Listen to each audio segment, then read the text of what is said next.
प्रभारी मंत्री नंदी मीरजापुर पहुंचे। जिले के प्रभारी मंत्री नंद गोपाल गुप्ता ने मीडिया कॉन्फ्रेंस में बीती रात भीषण सड़क दुर्घटना में 11 लोगों की मौत पर आत्मीय संवेदना और शोक व्यक्त किया। सरकार दुखी परिवार के साथ पूरी मजबूती के साथ खड़ी है। जिलाधिकारी से बात कर हर संभव मदद करने के निर्देश दिए हैं। पीएम ने आर्थिक सहायता की घोषणा किया है। नारी शक्ति वंदन अधिनियम को लेकर कहा कि प्रधानमंत्री ने देश की आधी आबादी को भागीदारी से आगे बढ़कर स्वाभाविक अधिकार से जोड़ा, लेकिन मुद्दा विहीन ही नहीं, बुद्धिहीन और दृष्टिहीन विपक्ष ने इसका विरोध कर स्वयं अपने पैर पर कुल्हाड़ी मारने का कार्य किया है। इस विरोध ने महिलावादी और रूढ़िवादी एजेंडे को बेनकाब कर दिया है। बाइट नंद गोपाल गुप्ता, नंदी प्रभारी मंत्री, मीरजापुर।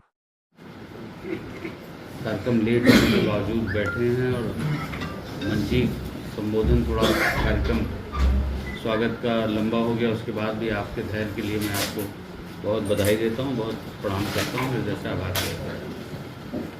सबसे पहले मैं कल रात हुए दुखद और बहुत ही भयावह सड़क हादसे में जान गंवाने वाले मृतकों के प्रति आत्मीय संवेदना और गहन शोक प्रकट करता हूँ। इस बेहद दुखद समय में हमारी सरकार पीड़ित परिवार के साथ मजबूती के साथ खड़ी है। माननीय मुख्यमंत्री जी ने आर्थिक सहायता की घोषणा की है। हमने जिलाधिकारी महोदय से वार्ता करके हर संभव सहायता उपलब्ध कराने के उनको निर्देश दिए। पीएम ने भी 2-2 लाख दिए हैं। हाँ, तो हमने कहा हमारी डबल इंजन की सरकार हर व्यक्ति के आंसू पोंछने के लिए, किसी भी तरह के दुख और संकट में उसके 2-2 लाख रुपए की, मृतकों को 2-2 लाख और घायलों को 50-50, ये हम लोगों ने घोषणा की। बता तो रहे हैं भैया। नहीं ठीक है, बोलिए। नारी शक्ति वंदन अधिनियम देश की आधी आबादी को न्याय और भागीदारी सुनिश्चित करने की दिशा में एक ऐतिहासिक कदम था, जो पूरे देश की आधी आबादी, देश की महिलाओं में एक भारी उत्साह था। माननीय प्रधानमंत्री जी ने इसी भागीदारी से एक कदम आगे बढ़कर महिलाओं के स्वाभाविक अधिकार से जोड़ा, उनके स्वाभाविक अधिकार से जोड़ा। लेकिन जो विपक्ष है, विपक्ष जो मुद्दा विहीन है, इसके पास कोई मुद्दा नहीं, मैं तो कहता हूँ बुद्धिहीन है और दृष्टिहीन भी है, उसने इस विधेयक का विरोध करके स्वयं ही अपने पैरों पर कुल्हाड़ी मारने का काम किया। इस